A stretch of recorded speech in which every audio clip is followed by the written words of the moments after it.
Hello, it's Ruth Goudy, the flower writer, and it is my great pleasure today to talk about how to make fairy gardens. This is my thing, this is what I love to do, and I love to share how easy it is to make them.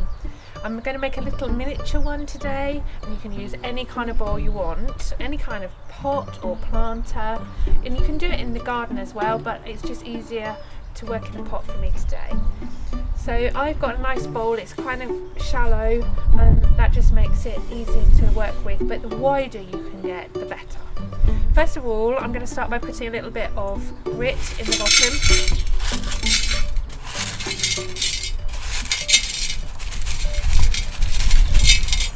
That's for the drainage.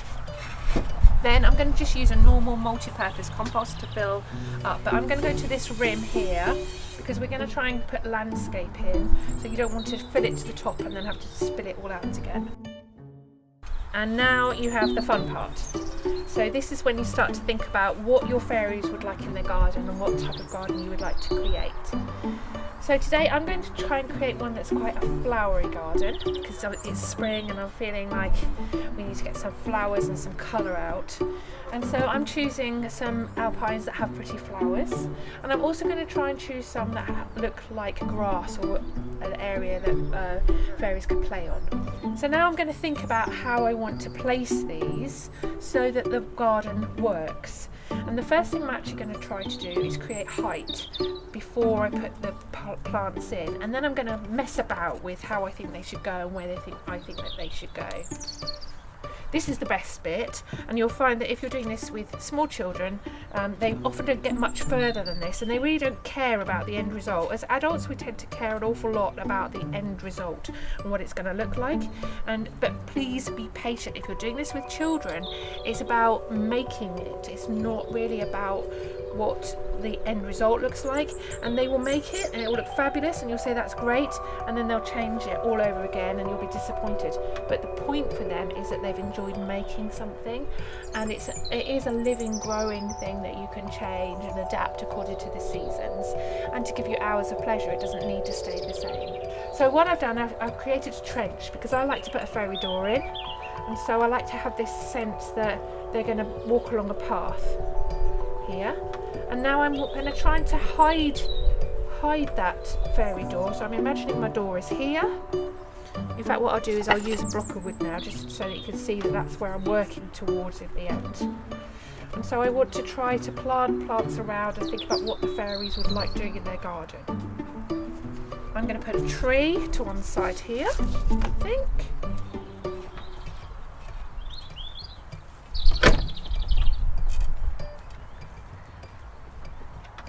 So that's going to shelter. And under the tree, I think I'm going to have that lawn that I was talking about. So as this flock spreads well, I'm going to pop that out of the pot.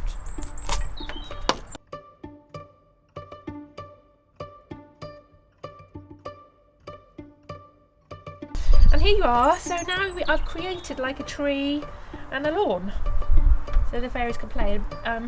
Trust that this phlox will spread.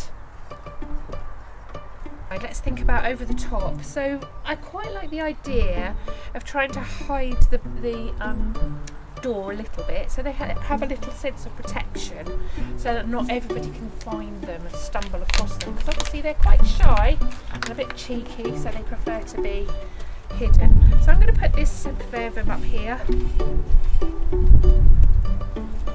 in the hope that we'll be able to put the fairy door underneath, and that will kind of, people will maybe walk along the top of the fairy door and never even know that it's there.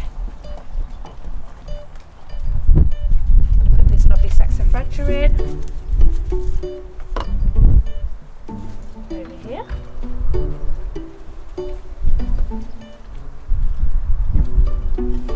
And I love to put some violas in. They're lovely spring flowers and I think they're great.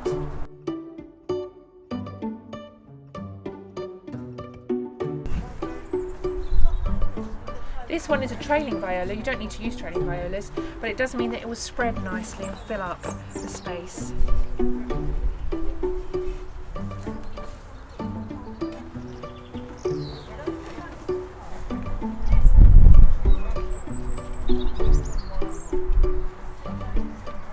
So I like to create a retaining wall, and I've been out and cut from the hedge some old dead twigs, and I just create a little wall. I'll try to do them to quite even lengths, but it doesn't need to be perfect. It is nature after all, and nature isn't perfect.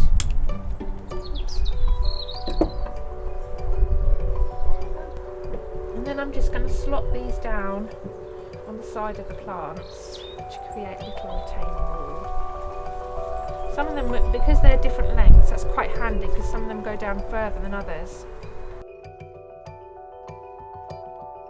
A little bit more, just to create that wall shape.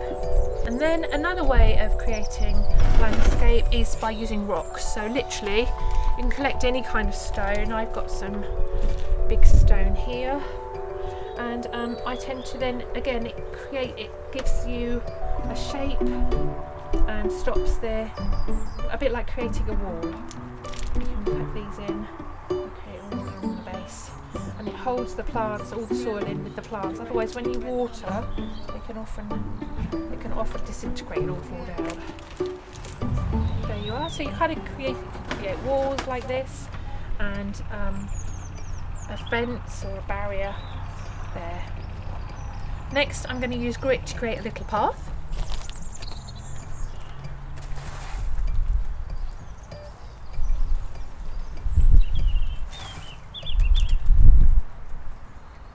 So that they can find their way to their fairy door. And then my husband cuts these magic fairy stepping stones. Oh, that one looks a bit big. You have to always look and think, how does it work with the scale? I'm going to find some smaller ones. I think you need to have some smaller ones in here. I've got fairy stepping stones. I think they like to play hopscotch as well. So now it's time for the finishing touches. So this is what makes it special to you. And you can get all sorts of really fantastic products that are made, designed specially, which I'm going to use a couple here today and show you a couple of others that I've used. But if you follow on my next video, I'm going to teach you how to do all sorts of things so you don't have to spend money. The whole point about making a fairy garden is that you're in touch with nature, you're in touch with fairies, and actually they love things that you make, and I can show you some of the suggestions of things that I do and how to do them. Okay. So I'm going to use a fairy door.